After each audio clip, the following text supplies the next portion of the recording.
It was really like when you hear about the chaos and carnage of indie films and everyone sleeping on the floor in your parents' house. It really was that. I was sleeping in your granny's bed. I was in one of the rooms. Well, so luxurious. My grandparents, who hopefully they're not watching this because maybe they don't even know this, but they went away to Spain, and or wherever they were going. So we had the house to ourselves.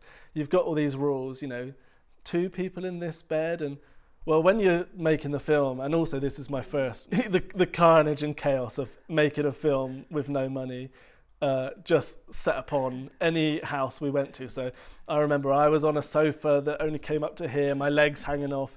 I remember one night about 8 of us or something, all on the floor in the attic, Barrington down a little corner, side bit, snoring, everyone like, "Are you awake? Can you still hear Barrington snoring?" I also just remember just all I wanted was just to have a shower because I was like caked from head to toe, like stinky fake blood every day. Oh, yeah. And then and then you cobbled together some interesting pasta dishes with like barbecue sauce and stuff like that. Yeah, my God, it was I sort of like it was definitely a break from the normal life routine. And I think you have to be, the cast got chosen because were people that kind of go with the flow. Nobody's being a diva about, I haven't got this, where's that? I mean, you just have to get on with it. And there's no space for that no, in that type of work, is there? No chance. I mean, I felt, and I think a few of us felt, I was just so excited to be making a horror feature film. It hadn't even dawned on me. I mean, this is before I'd made a film and released a film and seen the internet talking about these films or anyone else's opinion. For all I know, we could have been making the next classic movie. I had a brilliant lack of self-awareness for the first 5 years maybe of filmmaking, a complete... There's no limitations there, was there? Complete lack of awareness, which was great for me because it just meant I just went, did it. I was really putting my heart and soul into making this be the best horror feature film I could do. Just having a great time. Nothing to lose. There was only to gain. There was no expectation. People sleeping on the floor, it's not like you can say, that's unprofessional. Yeah, I'm not professional. Yeah, I'm doing this to see if I can do it, to see if it can be achieved. Not, I'm a filmmaker, I must provide this, and this. I wish I could remember what you said to me at the time, but it was something along the lines of there's no reason why this is going to be different to something at a higher budget, because we were, like you say, we're just playing it as if there was no limitation there. The storyline was, that's not going to be affected by the budget. You had great camera work, great DOP work on there. Yeah. So we just went in doing it as we would at any level of the industry, really. Yeah, because I think I might have been thinking that actors would come on board this film knowing that, it was so low budget, so micro budget, and think maybe I'll not give it that much effort, or, I don't know. I just wanted people to know, and I still believe this, the films are what you make of them. So if you come on board and say, all right, I'm the lead in this film, or I'm the villain of this film, and this is going to be one of the best villains ever put in a horror film. Doesn't matter the budget. You can go ahead and do that. You've got the freedom to do it as long as the cinematography is competent, which Michael is more than competent. Yeah, it was great. And these locations, I mean, the locations are the locations. I mean, there's a difference. You can make a film and not have all the things you need, and you tend to say you could tell it was low budget. Well, that's a way of saying you could tell they didn't have what they needed to make the film. But sometimes you can make a film for almost nothing, but you do have everything you need. Yeah. And this was a film where, for the most part, we had mostly what we need. So the results we were kind of more satisfied with than what other people probably could have achieved on this tiny, tiny budget. Because everybody involved loved doing it. Well, my advice, whatever I'd said to you, Kate, everyone on this film took that advice or came in with that mindset. Everyone was really going for it. Nobody treated this like some little thing. I've always had this sort of thing as an actor where I've put this on myself, where I'd always go I want to get in good physical shape for the role. I've always had it in my head because my idol being Sarah Connor, Linda Hamilton, and how she was put on this program to get this certain way to play that role. I've always told myself I have to do that, even though no director has ever once said you need to be in a certain shape. But yeah, I just wanted to feel agile, fit, spry, ready to jump in and out of things, and I kind of liked having a chance to do that on camera. So although it was a challenge, it was a good one, and it's a fond memory. Yeah, but the smell of that fake blood, yeah. it's just like a combo of like coffee, sugar, and God knows what, dye, I don't know. Was there like chili sauce in there or something? Well, in the red food colour in there's paprika, so if you get it in the eye, yeah. because when you're applying blood, you just have to say to the actor, don't get it in your eye. You're dabbing it on, it's running down. You know it's going to go in their eye. You've got your tissues ready, and then they start moaning and whining that it's burning their eye, and there's nothing you can really do about it. It's just going to happen. It's when you get like a moan if someone's got like a little fleck of it on them, and I'm literally there covered from head to toe. Like, really? Well, Barrington once got a contact lens stuck in his eye for. I've told that 6 story months. 6 many times. Was that from working To with you? opticians, Yeah. I've told that story, and they've all gone, "You're kidding me!" Just horror. It just came out one day. Oh, but my I went to God. the optician so many times. And they said, no, there's nothing in there. No, there's nothing in there. You And knew then it 6 was. months later, it came out in the corner of my eye, all screwed up. Oh. This contact lens. We were making my short film, and Barrington had to have one blind eye, so he had this contact lens which took ages to get into the eye because he kept blinking. It got this white contact lens in, and then when it was being taken out, it was kind of like, where's it gone? It kind of moved more around and more, and That's then awful. after a bit of blinking, it was just gone. And Barrington was going, "It's out, Barrington. It's out." He was going, "No, I can feel it in It's there." like when Charlie tells you something, you just I go, know. okay. And every time He you're like, says why it did like I that, believe yeah. him? Yeah, I didn't believe Yeah, it. no. Trust me, the contact lens has been removed. You're fine. But it came out a few months later. Thank goodness. 6. 6 months. 6 months later. So on Cannibal Farm, Barrington, biggest challenges on set? I think where I had to shoot the shotgun under the table, pull the string. Uh-huh. I had a million things to do. Pull the string, drink the wine. I think in the take you can see the cogs turn. Yeah. Pull that, pull that. And then the chair broke.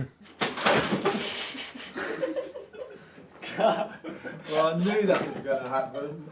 I mean, I've been trying to avoid that all day.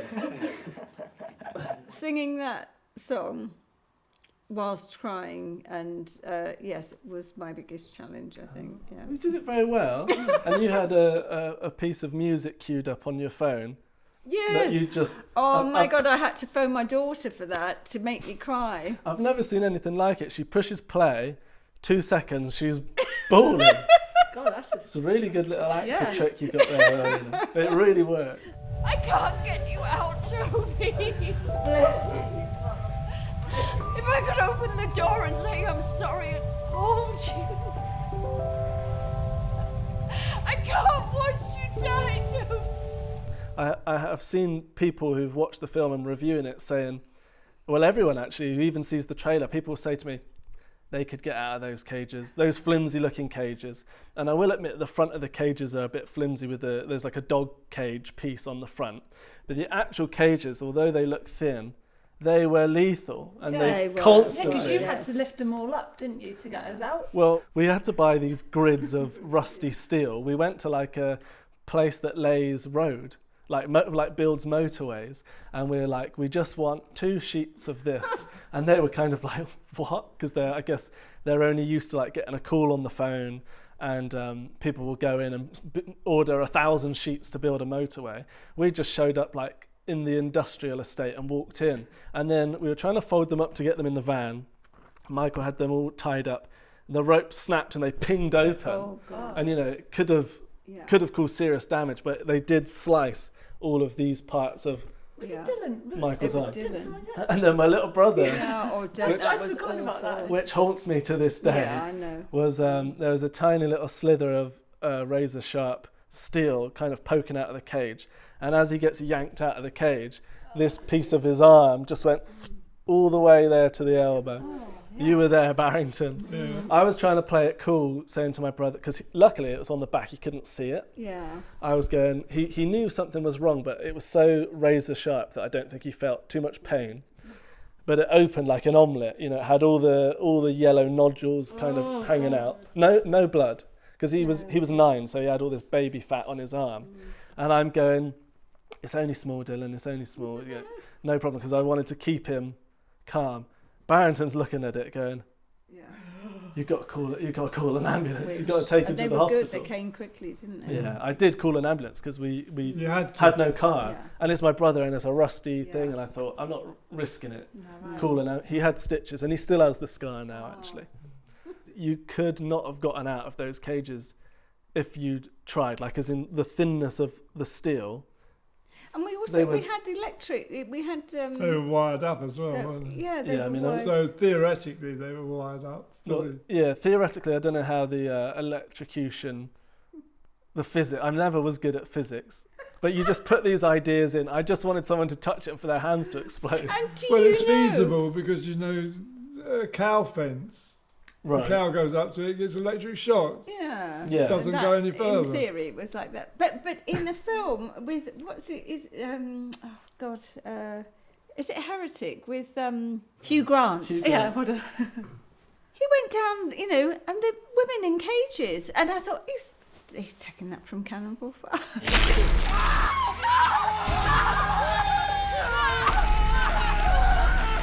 You made me. Of course, I was one of the few people with a car, so we were doing lots of things in my car, including filming out the back. That whole scene through Cheddar Gorge. Yeah, through Cheddar Gorge, out the back of my car. That was amazing. They've just shot something in Cheddar Gorge. I think it might have been 28 years later. Yeah. Oh, really? And I'm thinking, we shot our horror film first in Cheddar Gorge. Again, see? Oh yeah. But going to McDonald's drive-through. Oh yeah. And I never go to that place. I don't even want to say the name, but you made me go through there and order. All in my, my ropes, my blood, ropes everything. around the wrists. But if I remember rightly, they kind of didn't. It was like an everyday occurrence. If it was these days, it would be a TikTok viral video or something. But I remember having a similar experience on Cannibal Farm. I'd left set and I was driving back through Ost or wherever we were, and I'd taken a wrong turning, and I stopped to ask these road builders which way to go, and I was literally had full red blood. No. I was in the car filming Rowena go, "Hi, can I have a 2 cheeseburger meal?" Covered in blood, laughing. You had like burn marks all up your arm. I did. And they just served you up the meal, didn't care. You think what kind of stuff goes on in the countryside? It was Bristol. It was normal.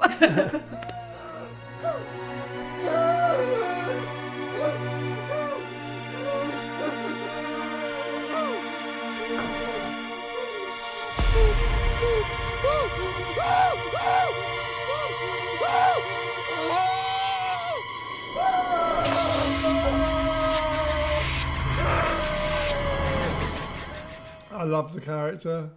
I love the complexity of the story. You'd intertwine several different threads of stories and wove them all together. I thought it was really interesting. I was keen to get going with, doing a feature film, and it just sounded like a lot of fun, actually. And, playing a mother, and I thought, well, yeah, but it's not your normal, average, everyday mother.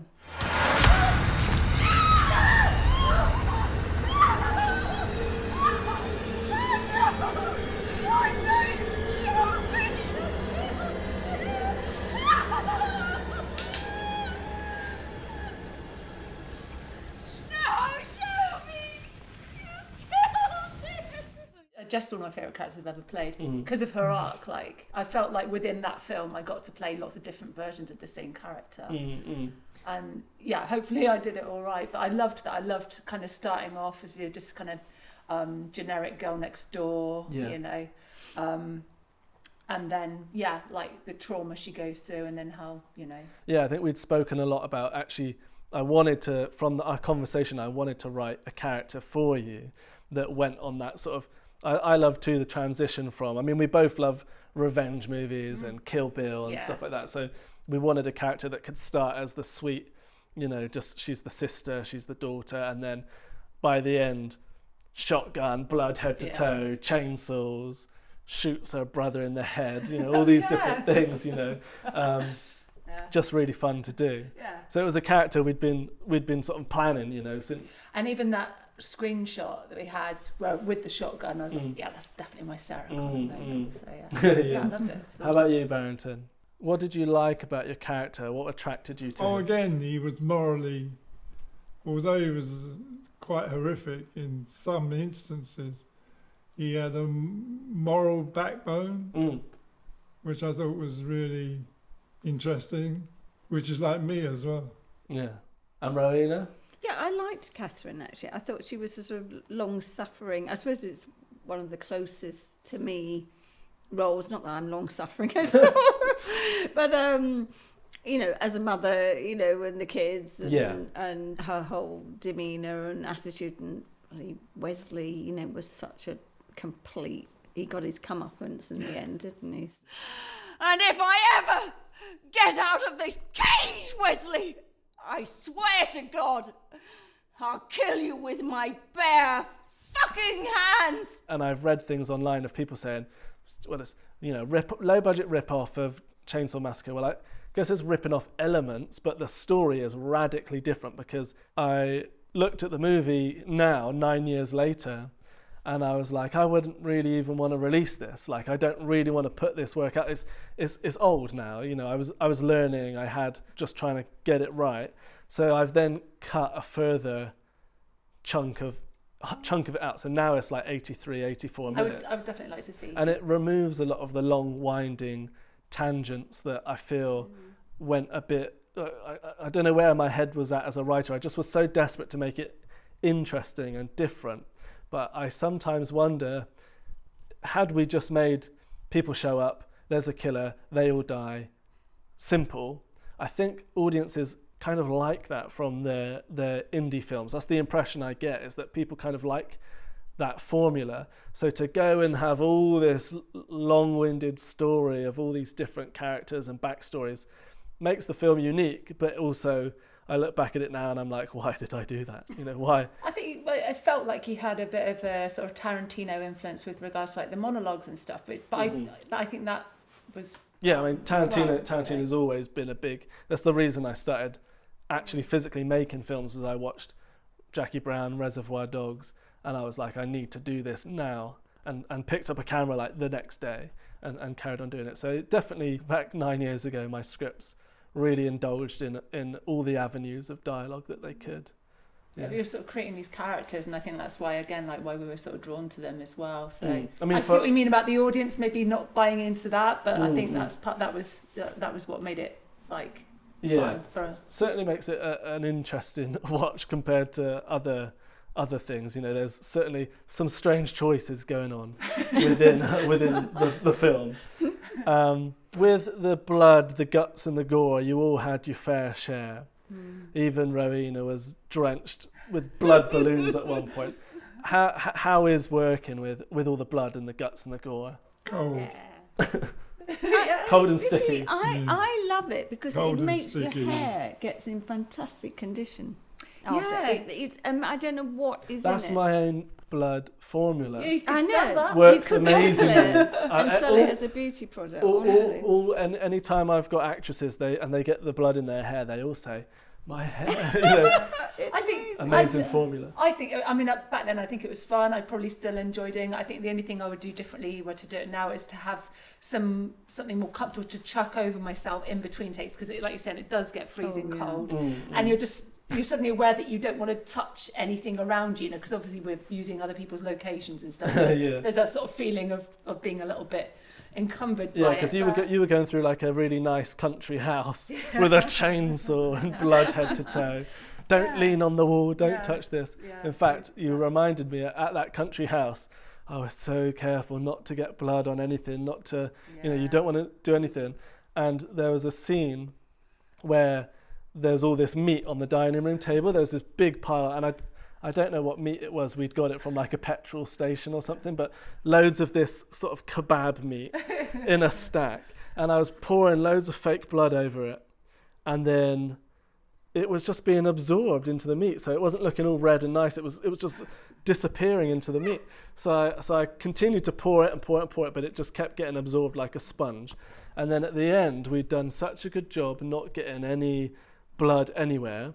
And I picked up this thing of meat, and it was like in foil, and a little stream of it kind of just, it went gushing out the side. All over, the whole thing emptied onto this nice rug. Oh God! Oh my God! Yeah, and luckily, right, the meat was so oily, like the kebab meat was so oily that I just quickly wiped it up, and it just came off. Like it never even really made contact with the carpet, because it would have stained, but there was so much oil and grease in the meat. Maybe a few days later, it started to go funny colour and smell. But they didn't know it was us by that point. But I think, just to finalise on the question again, I often felt with a lot of the times I work with you, once the blood comes in, I really feel like I'm getting it. I feel like I'm shooting a horror film. So then it just kind of adds to the excitement of that moment doing it as well. I feel like my cogs turn when there's blood. Yeah. I can be, just going slowly about my business, not really knowing what's happening. As soon as there's blood, I'm razor sharp focus. I'm adrenaline. I'm pumped to do it. Yeah. Something about putting the blood in it. The sooner the blood comes in, the sooner the film's actually going to be any good. Because my creative juices flow when someone's covered in blood. That's why it's nice working with real blood. Do elaborate. Pig's blood. Yeah. Because I worked with them, and we did a whole performance called Blood Wedding, where we had litres and litres of pig's blood. And we create paintings with the blood, and we're part of the canvas. I've drunk it. We didn't want pig's blood. No. It tastes wonderful.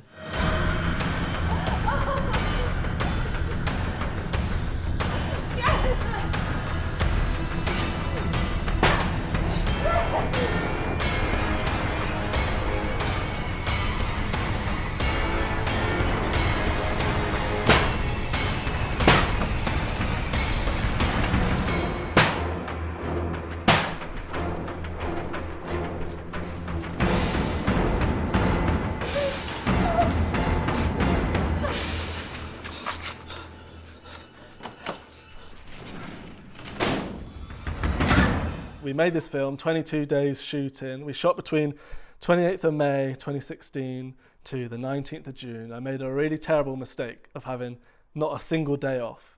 It didn't occur to me that you would have a day off. So we shot through all these days with no day off, and it was absolutely exhausting. We were dying by the end of it. Having finally watched it took about a year to get to the point where we could actually watch a final film. What was your reactions to it? I remember you putting it on whilst we were filming House of Violent Desire, I honestly I loved it so much. I was so proud. I remember saying to the time, I'm really proud of you. I'm proud of us for doing this, because I had no idea how it was going to look. And I remember the trailer as well. The trailer blew my mind when I first saw that as well. Yeah, the trailer was great. Yeah, I was really proud of it. Yeah, to go back to what we were saying about Chainsaw Massacre, the trailer actually got mistaken for, someone re-edited it, took our trailer, and at the end it just said Leatherface, because there was a new Leatherface movie coming out. Yeah, Oh, that yeah. had like loads of views, didn't it? It had like 5 million views. Yeah. In a couple of days. That's not too bad, is it? And all over YouTube, there were all these videos popping up, people's reaction videos. I remember the exact part of the trailer a lot of them were talking about as well. Kate's ass crack. My butt crack. Your what? My butt's crack. Oh, for God's sake! Well, there was just a little slip of the butt crack in one shot, which did get removed Yeah, because from they the were quite film. low cut, those shoes, They weren't were. they? That Yeah, I tiny didn't take the tank top on. costume. Yeah. I just modelled it. Did you like your costume, Kate? Apart from the butt crack. What's not to love? That's fantastic. It's a thing of beauty. It's quite Jamie Lee Curtis. It's late kind 70s. of bathroom wallpaper. Well, it got the attention going There on you the go. internet. I'm happy to help. Barrington, what was your reaction to the film? I was quite impressed, but I knew it was going to be good anyway. Well, most people online's given it half a star out of 5 what stars. do they know? So generally, On it's what? just on the Just, internet. just don't have The a night of original. reading IMDb reviews. So that's why I find it interesting to talk about, because generally people really do loathe this movie. I don't Oh, know. do they? Do you know? They really do, on the internet anyway. I watched the new edit, and I actually thought it. I said, you know, I thought it really held up well. You know, when you think that was your first, I thought it held up very well. With this new edit, I think it's really tight. You know. So. Yeah. For example, in the new edit, it takes about 20 minutes. About 20 minutes in, probably less than 20 minutes. You're at the farm, you've been captured, you get in the cages.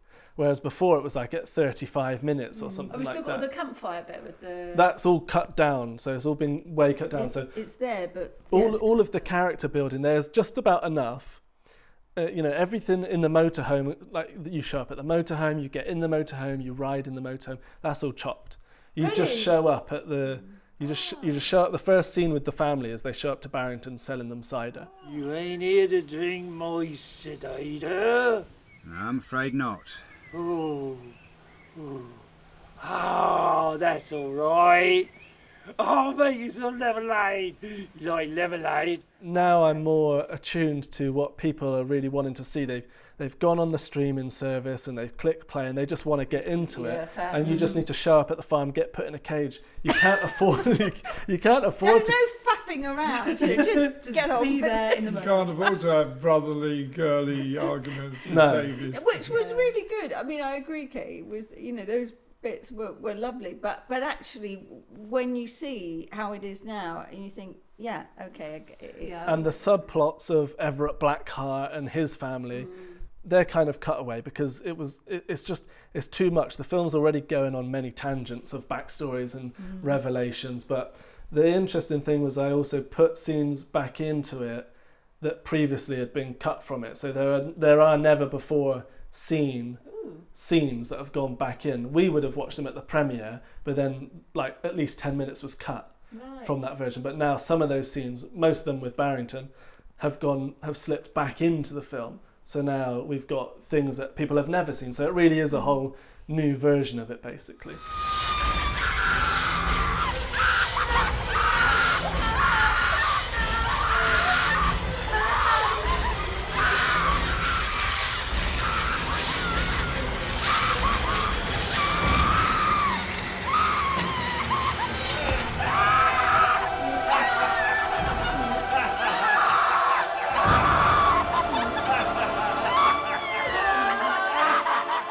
People were saying, you're a 22-year-old, you had no money, you have a two-man crew, you went out and you made a horror feature film.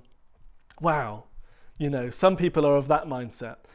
But then... Well, it is a bit like that, really, isn't it? Well, it is an accomplishment, you know, but then there's a whole other side of the world who they only have seen Hollywood-level movies, they don't understand micro-budget filmmaking or care to understand it. And they just see it and they think, what a load of trash. I've been cheated. I want my money back. Where was Brad Pitt? Where was Tom Cruise? I ended up with friggin' Rowena Bentley, you know. That's what they think. And what more do they need? I mean, really? Exactly. Kate, you'd actually been in some other like indie horror films around this time. Yeah. I remember I'd never done an indie feature film, whereas I would ask you a lot about, you know, you did other indie horror movies, so you kind of knew a bit about this. What was your experience like on them, and how was Cannibal Farm different, or how did it compare in any way? Cannibal Farm, I had that lovely experience of the set, of meeting you guys, making friends, like you say. We might not see each other all the time, but I just knew that I kind of found like my film family. Yeah. And then being able to continue that through with being proud of the film and wanting to come along to any screenings you had of it, anything, like even now, you know, like nearly 10 years later, you're like, oh, we're going to come and talk about Cannibal Farm. Yeah, count me in. I want to talk about it. So this is working on a feature film that maybe go, this is what I really, really want to do now. And even, you know, truthfully, since shooting it, I'm going up and down all the time with how I even feel about being in the industry and what it means. You know, we were talking before about budget and success and this, that and the other. You can work on these big productions and I think, oh, you know, I've made it now, I've got a little role in TV or whatever, but it's not fulfilling in the same way. And reminding myself actually now what this feels like to be with people that I really loved working with is already making me think like this is the type of filmmaking I should be doing, because that's the reason I became an actor. I love like the connection of working with people that you want to do a good job for, irrespective of the financial side of it. At the time, I was not a professional filmmaker. It was like, can we even pull this film off? I don't know. It was, can we do this horror film? And how will it turn out? Now I've done this as a full-time living for the last 8 years, because after Cannibal Farm and House of Violent Desire, I was able to get into it. And my point is that I still look back to Cannibal Farm and I go, that was the good old days. Yeah. You're always chasing. You want it to feel like the good old days where we had nothing to lose, everything to gain, and we just went and just had such a fun time. Yeah. Rowena's had one too many glasses of port. I haven't. No, I can't see. Can I actually, Kate? Yeah, you do actually. No. Can I just see you stand where Wesley? All right, yeah. I was going to do that. I'll do my finest Wesley. Right. Oh, can we have Wesley? You little shits. You go and get the towel.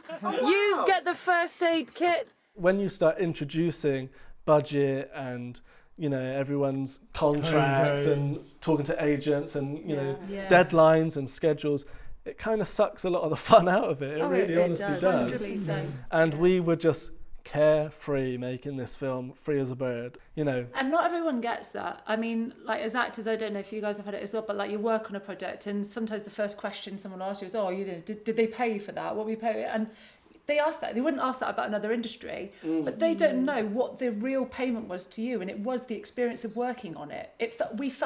We had a great time. We felt lucky and privileged to be part of that film. That was the payment, but other people will not necessarily understand that. People also say to me all the time, like, is your aspiration to go, to big Hollywood? When are you going to get a cinema film? When are you going to get Netflix and all these sorts of things? Which obviously I would not turn any of that stuff down, and I do aspire to hopefully achieve stuff like that one day. I would never say no, but it's kind of not the goal. And even when I was a teenager, first falling in love with horror movies, it was films like Phantasm and The Evil Dead. These films where you looked at them and you went, these are just a bunch of friends who've got together and they're making a movie. I'm always trying to chase that. And on this film, we fully got to live that experience. Whether people like the film or not, we still lived a great experience that we will cherish, Yeah. So there's value to it. Yep. Very fond memories. Very fond memories. Yeah, like There's no substitute for experience. learning. Yeah, exactly. Like learning how to do the job by doing the job. Because you can think you're the best filmmaker in the world sitting in your room with your computer and Not whatever, doing anything. and unless you know how to work with actors and lighting, all right, small scale, but I mean, unless you kind of put yourself in that vulnerable position where your whole creative being is been put into question by different people, yes, you've got to just, because I hear from actors all the time, I would be interested, but I don't work for that low pay. They're not actors. Are we all just financially They're motivated? clerks. The best films, as we said, the best films don't have the best budgets necessarily. No. And, lots of people would turn their nose up at a no-budget project, a no-pay film, but you can't do this financially motivated. There is value in it. Well, I mean, let's face it, the whole of the creative industry, you don't do it for the...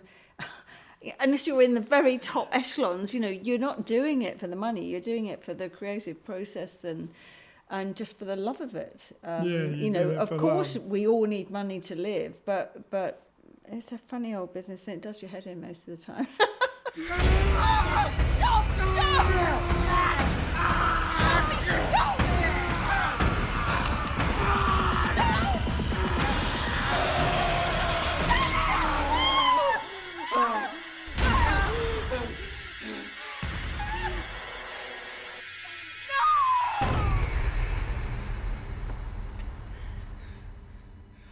Do you have any practical advice? Let's say a filmmaker or an actor's going on set tomorrow of their first micro-budget film.